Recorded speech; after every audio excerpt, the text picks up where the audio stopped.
The crowded Republican primary field is one of a number of political challenges for the party in 2024. Of course, catching the man well ahead of most of them, Donald Trump, is the problem for the rest of that field. NBC News senior Capitol Hill correspondent Garrett Haake has a look ahead. The strength of Donald Trump's hold on the Republican Party is one of the first questions 2024 may answer. The GOP presidential field, which peaked with more than a dozen active candidates in 2023, ends the year with just 5 credible campaigns remaining, and polling shows the Republican race remains Donald Trump's to lose. So we're leading with 51%, while Ron DeSanctimonious is at less than 19 and Haley is at 60. What happened to the Haley surge?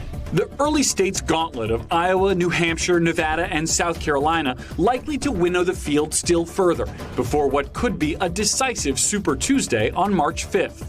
Trump's biggest roadblock on the path to the convention and nomination in July may not be another candidate at all, but his legal challenges, including 91 criminal charges spread across 4 cases, and a civil fraud trial set to conclude in January, which has already bogged him down in New York. He's denied all charges. I should be right now in Iowa and New Hampshire, South Carolina. I shouldn't be sitting in a courthouse. January could prove a pivotal month on Capitol Hill, too, with the first of 2 government funding deadlines, which could lead to a partial shutdown, even as negotiators resume work on a stalled bill to send aid to Israel and Ukraine and overhaul immigration policy. Negotiations will continue in earnest until we get there. All while House Republicans' impeachment inquiry aims to pick up steam. We expect to depose the president's son, and then we will be more than happy to have a public hearing with him. The House will face those challenges with a majority somehow even slimmer than the one they began with in 2023, when they struggled for days to elect Kevin McCarthy as Speaker in an historic 15 ballots. He won't have the vote. With McCarthy, who made history a second time when he was ousted from the speakership by 8 rogue Republicans in October, retiring from Congress in December. I would do it all again.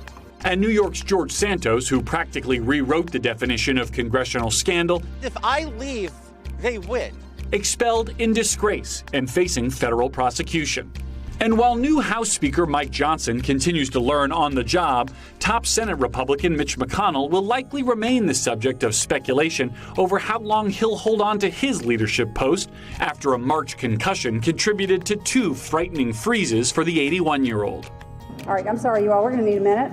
Whoever's in charge, the party's key issues in 2024 seem set, addressing border security and the economy uniting them.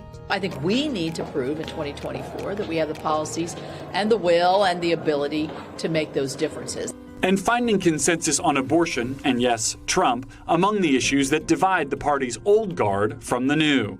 The focus has to be just completely right now on making sure we don't return Donald Trump to the White House. So what are we going to learn about Republicans in 2024? That we're going to win. That's what you're going to learn. It's going to be tumultuous. It's going to be issues. It's going to be disagreements. But guess what? There's disagreements in every household in America. Garrett Haake, NBC News, Washington. So, Mark Leibovich, everyone kind of tunes out for the holidays, spending time with family and friends. And then we wake up, as we sit here today, Iowa's 2.5 weeks away. 8 days later, you get New Hampshire. A lot likely decided by then. So is it just wish casting by Republicans who don't want to see Donald Trump back, and frankly, some independents and Democrats who are hoping he might go away, to think that Nikki Haley's ticking up in the polls in New Hampshire, that maybe Ron DeSantis has one last thing in him there in Iowa, could possibly catch Donald Trump and flip this election in a direction no one really believes it's going to go? Yeah, I mean, I think it's partly wish casting, but I also think that Nikki Haley has a legitimate shot to really differentiate herself, certainly from Ron DeSantis, and maybe get a clean shot at Donald Trump and consolidate some of the support, which, you know, there are just a lot fewer candidates now. I mean, that's how the math works in her favor. The question I have, and I think a lot of people have about Nikki Haley, is how hard is she going to run against Donald Trump? I mean, what's striking to me is, other than Chris Christie, I mean, no one has really made the case, other than the very passive, well, chaos finds him case, which is what Haley has been saying.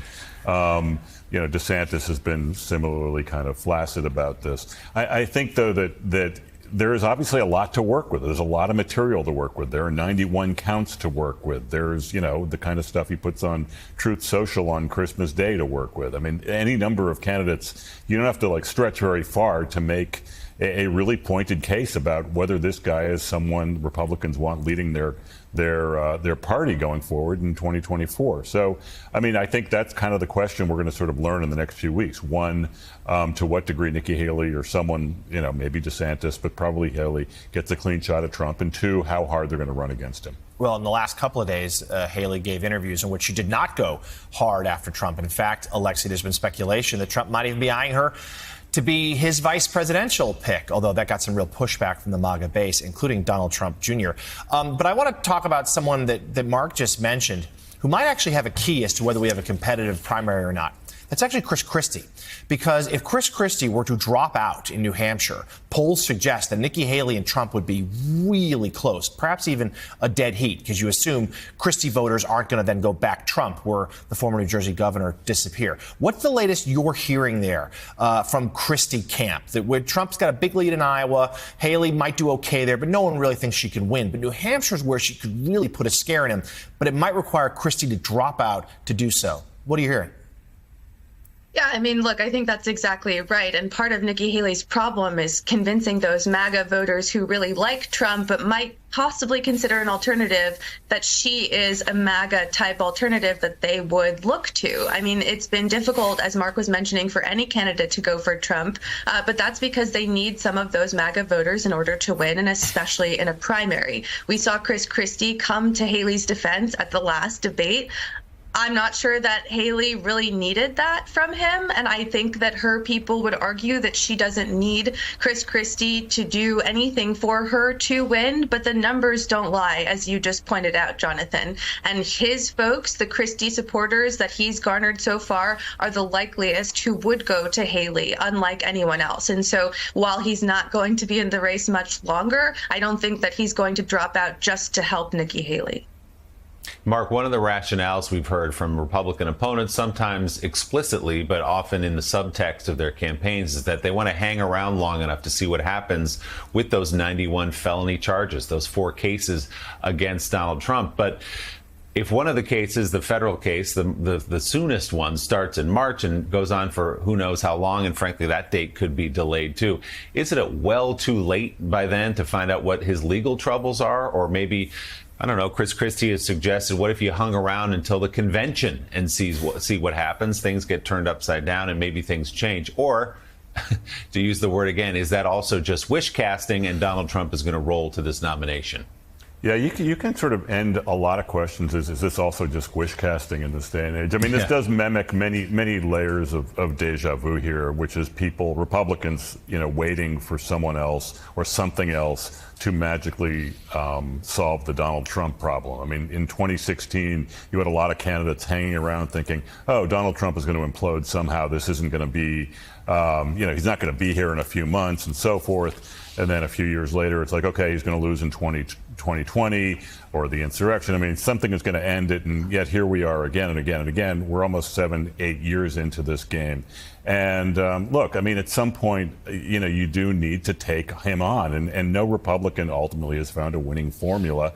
But I'm pretty sure the winning formula is not the passive one, because there's a time-tested, record of this not working over a number of cycles now. Well, after all the talk, in less than 3 weeks, finally, we'll hear from the voters on these questions in Iowa. Staff writer at The Atlantic, Mark Leibovich, and Washington Post opinion editor and writer Alexi McCammon. Great to see you both. Thanks so much.